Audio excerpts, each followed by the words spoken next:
Amis de la mécanique, bonjour. Bon, bah quand ça veut faire chier, ça fait chier. En ce moment, j'ai la crève, ça m'a réveillé un abcès dentaire, j'ai pas dormi de la nuit, je suis très content.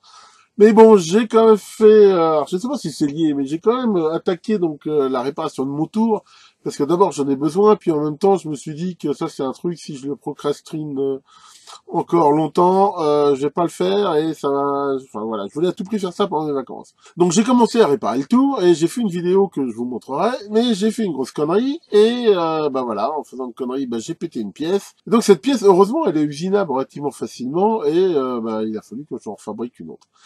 Sur le groupe Facebook, il y a un internaute qui m'a suggéré de faire une vidéo de cet usinage et je me suis dit après tout pourquoi pas. C'est vrai que ça coûte pas plus cher et ça permet de faire partager ses expériences. Donc voici l'usinage de la pièce que j'ai cassée. De chaque côté du bloc, il y a ces espèces de caches en plastique ici qui en fait maintiennent les roulements. Hein. Et voilà celui qu'il y avait de l'autre côté.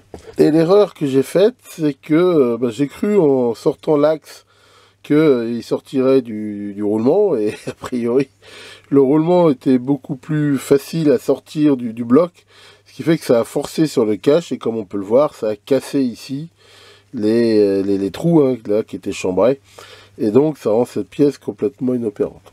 Alors heureusement pour moi, c'est une pièce qui est relativement facile à réusiner avec la fraiseuse et la table circulaire. Et donc c'est ce que je vais faire et je vais en profiter pour vous montrer l'usinage de ça. Bon, après avoir cherché un petit peu, j'ai trouvé en fait un bout de perspex hein, et on voit que l'épaisseur est quasiment bonne. C'est un tout petit peu moins épais, mais honnêtement ça devrait pas être gênant. Donc j'ai reporté le tracé de la pièce. Alors qu'est-ce que je vais faire là? Je vais percer ici un trou pour mettre un boulon de 10 ou 12 mm de diamètre, ce qui va me permettre de bien tenir la pièce et de la monter, comme on va le voir, sur ma table circulaire, ce qui va déjà me permettre de découper ici le bord. Après, je pourrais la reprendre sur les bords et découper ici l'intérieur, et aussi percer, chambrer les 3 trous, et après il n'y aura plus qu'à faire ici la marque, et ça sera terminé. Bien, comme on peut le voir, donc j'ai percé un trou à 12 mm, et j'ai ici bloqué entre 2 rondelles, ici avec une rondelle filée là, et mis ce truc là. Ça va me permettre de monter facilement ça ici dans la table circulaire, et de fraiser tout le tour ici avec cette fraise. Alors j'ai pris une fraise à 2 dents à gros diamètre, hein, histoire d'aller pas trop vite hein, et de pas non plus faire trop fondre le perpex. Alors justement, déjà, il faut faire très attention quand on perce ça, hein. Il faut toujours y aller très très mollo. En plus, moi je l'ai fait avec un forêt, genre forêt à tôle, ou même, pourquoi pas même un forêt à bois, parce que le truc c'est que quand on perce ça, ça a tendance à engager très fort, et si on fait pas gaffe, ça casse tout. Hein. Donc voilà, ça va me permettre donc ça de découper là la circonférence. Voilà, donc je vais déjà fraiser ici les bords, sachant que je vais utiliser en même temps un aspirateur pour essayer quand même d'éliminer les copeaux.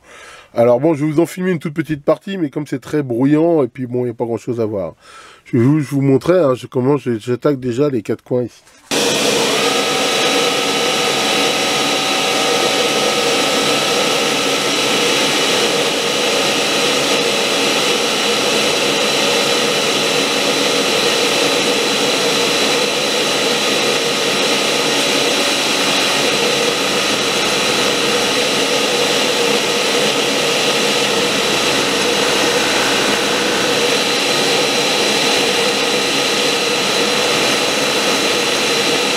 Voilà, donc là j'ai découpé, ça y est, j'ai fini donc tout au bon diamètre. Hein.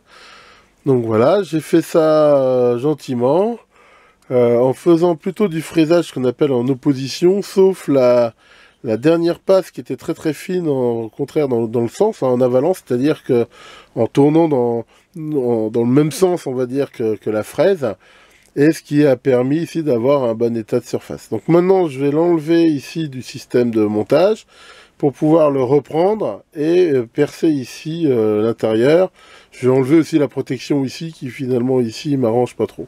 Bon, alors voilà le disque parfaitement coupé. Donc maintenant il va falloir que j'usine à l'intérieur. Il Il y a 2 diamètres avec un épaulement. J'ai tracé grossièrement, mais c'est pas le tracé qui fait foi, hein, ça va bien sûr être la mesure. Alors là, en même temps, il va falloir que je change les morts du mandrin. Hein. Là, on voit que c'était des morts faits pour un serrage plutôt intérieur, voilà, comme ça. Et en même temps, c'est pas assez large. Donc ici, je vais remplacer par des morts, voilà, qui sont faits pour prendre de l'extérieur, ici. Alors, je rappelle que pour changer les morts ici, hein, ils sont numérotés, hein, il y a toujours des numéros dessus. Voilà, voilà, on voit le fil 2. Donc il faut repérer ici le début en fait de la spirale. Mettre d'abord le 1, tourner après pour embrayer le 2 et le 3 et ainsi de suite. Alors allons-y. Voilà, hein, comme on peut le voir, j'ai bien monté ça avec les morts qui vont bien là. Et donc je vais pouvoir donc faire déjà une première passe assez large. Et après mesurer jusqu'à temps de pouvoir faire les usinages au bon diamètre. Bon, bah ça avance pas mal, hein. Donc là j'ai pu usiner ici l'intérieur avec le petit rebord là, comme la pièce originale. Alors maintenant j'ai repéré avec le plus d'exactitude possible à la position d'un trou. Donc je vais le remettre sur la table circulaire et avec un foret comme ça, percer les trous donc avec exactement donc 120 degrés entre chaque. Hein, ce qui fera vraiment, à mon avis, les meilleures cotes. Ensuite, il ne me restera plus qu'à découper au mieux ici le bord là pour le roulement. Hein, donc je vais essayer de faire ça à la main assez propre. Et donc à chambrer les trous là pour les vis-cipants et j'aurai terminé. Voilà, donc il va rester, hein, j'ai taillé ici comme j'ai pu là le rond. Hein, et donc la pièce rentre bien. Donc maintenant ce qu'il reste à faire, c'est à faire une opération qu'on appelle le lamage, qui consiste ici à refaire un trou ici dans le trou ici pour noyer les têtes de ces vis là. Alors pour faire ça, il faut un foret spécial qu'on appelle un foret à lamé, voilà, qui est spécifiquement fait ici pour des vis de type M5. Donc voilà, il va falloir y aller gentiment et bien sûr faire attention de ne pas dépasser la profondeur max, hein, de façon à ce que les têtes soient noyées mais qu'il reste bien sûr de la matière pour tenir la pièce. Et bien voilà, hein, comme on peut le voir, hein, la pièce ici retourne exactement à sa place et va donc pouvoir remplacer celle-ci donc qui a été complètement éclatée. Donc ben voilà, ça m'aura bouffé une après-midi, je suis très content.